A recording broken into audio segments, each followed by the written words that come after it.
Yours, I said. Completely. He moved so fast I gasped. One moment he was across the rooftop, the next his hands were on my waist, lifting me onto the ledge wall, papers from someone's forgotten meeting scattering in the breeze. Then understand this.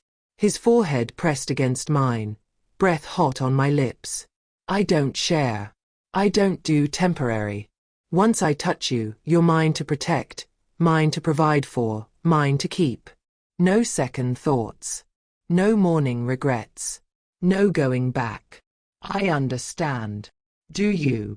His hand slid up my thigh, fingers pressing into the leather. Because I'm not letting you go. Not tomorrow. Not ever. My answer was to pull him into another kiss. He groaned against my mouth. His control, that terrifying absolute control, shattered. His hand fisted in my hair, not gentle but possessive. His other hand gripped my hip, dragging me forward until there was no space between us. When his mouth moved to my neck, I felt stubble first, rough and real, then teeth scraping my pulse. Not a bite. A brand. Dante, I gasped. Say it again. Dante. He pulled back just enough to look at me. Last chance. Walk away and we forget this happened. I reached for the zipper on my leather pants. His eyes followed the movement. I'm not walking away. The sound he made was almost inhuman. Then he swept me up in his arms and carried me toward the rooftop access door. Where are we going? Somewhere private. His voice was rough. Where I can take my time with you. Your daughter is not my concern right now. His eyes met mine. You are. He carried me down a private elevator, past his penthouse entrance, into a bedroom that screamed wealth and power. Dark wood, floor-to-ceiling windows overlooking the city, silk sheets that probably cost more than my car. He laid me down carefully, reverently. You're sure? He said one more time. I pulled him down to me. I'm sure. Sunlight stabbed through those massive windows. I woke alone in silk sheets that smelled like expensive cologne and sin. My body ached in places I'd never felt before. The leather pants lay crumpled on the floor like evidence. What did I just do? The question hit before I was fully awake. Not regret. Not yet. Just cold, creeping panic. I'd slept with Dante Moretti, my girlfriend's father, one of the most powerful men in the city. Because I was hurt and angry and wanted to hurt them back. I sat up slowly, sheet clutched to my chest. I needed to leave. Now. Before I had to face what I'd done. I slipped out of bed, found my clothes, pulled them on with shaking hands. My boots were by the door. I grabbed them. The doorknob turned before I could. Dante stood there, already dressed in a three-piece suit, hair damp from a shower, eyes unreadable as they traced my rumpled appearance. Going somewhere? His voice was calm. Too calm. I need to go home. Do you? Last night was. My voice cracked. It was a mistake. I wasn't thinking straight. He stepped inside, closed the door behind him. Weren't you? I should go. I backed up until I hit the bed. Here's what's going to happen, Jade. He moved closer. Deliberate. I won't stop you from leaving. But if you walk out that door, Sofia stays in your life. Marcus stays in your life. And you go back to being the person everyone uses. The air left my lungs. Or, he continued, you stay. You let me handle them. You let me give you the life you deserve instead of the scraps they've been feeding you. That's not a choice, I whispered. That's a threat. It's an offer. His jaw tightened. One I'm only making once. Tears burned behind my eyes. I can't just stay here. Why not? Because I have a life. An apartment.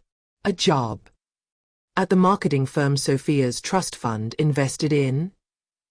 His voice softened dangerously. The one where Marcus's uncle is your direct supervisor? You think they won't make your life hell after this? The room spun. I'm not trying to trap you. He stepped closer, crouched in front of me. Not touching. Just close. I'm trying to protect you from what's coming. Because they will come for you, Jade. They'll spread rumors. They'll sabotage your career. They'll make you wish you'd never caught them. And you're better. I wanted to scream. You're just a different cage. Maybe. His eyes held mine. But at least I'm honest about the bars. I stared at him. This man who could probably destroy me with a phone call. Who'd just taken my virginity. Who was offering me protection wrapped in possession. What do you want from me? I asked. I want you here. His voice dropped, raw and real. I want you to choose me the way you did last night. Not out of revenge. Out of want. I don't know if I can separate the two. Then don't. He stood slowly. Be angry. Be vengeful. Be whatever you need to be. But be mine. Silence stretched between us. Your things will be moved here by tonight, he said, back to business. Maria will bring you breakfast. Stay in the penthouse while I handle Sofia and Marcus. Or what? He looked at me then, and for just a second I saw something beneath the control. Something almost like vulnerability. Or I'll have to let you go, he said quietly. And I don't want to do that. Then he left. I sat there in my leather pants and wrinkled top, listening to his footsteps fade. I had nowhere to go. No safe place. No plan. Dante Moretti had just made me his, and I didn't know if I was his prisoner or his partner. Hours passed. I'd showered, changed into clothes that appeared in the closet, designer everything, all in my size. Someone had been paying attention. When Dante returned that evening, I was standing at the windows, watching the city lights flicker on. Did you handle them? I asked without turning around. Yes. How? Sofia's trust fund has been frozen pending an audit of her expenditures. His voice was matter of fact. Marcus's uncle received evidence of his creative accounting. He's been terminated. I turned to look at him. You destroyed their lives. I protected you. He loosened his tie. There's a difference. Is there? He crossed to me, stopped just close enough that I could feel his presence. They used you, Jade. They planned to ruin you. I simply returned the favor. And me? I asked.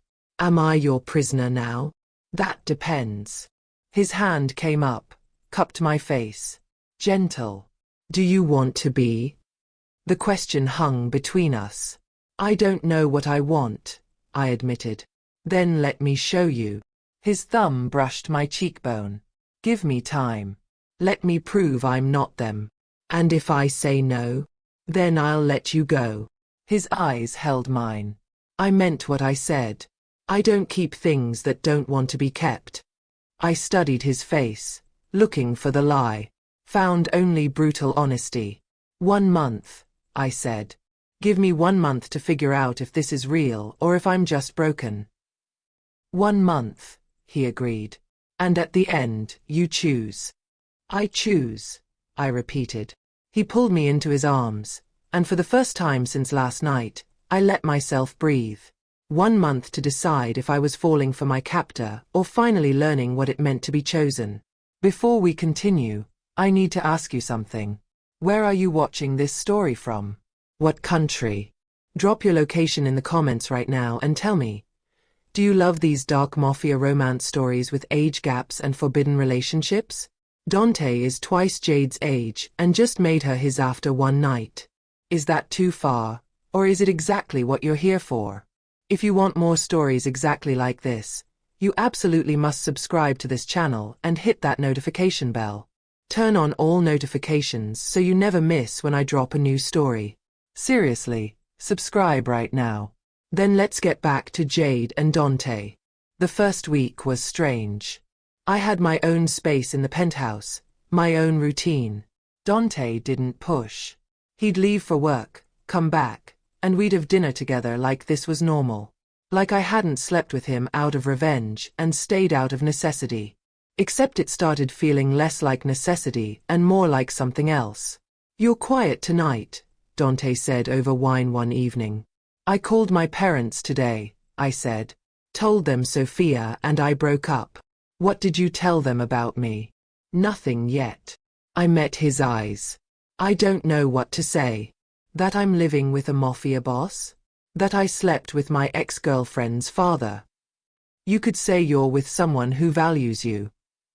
The simplicity of it caught me off guard. "Is that what you do?" I asked.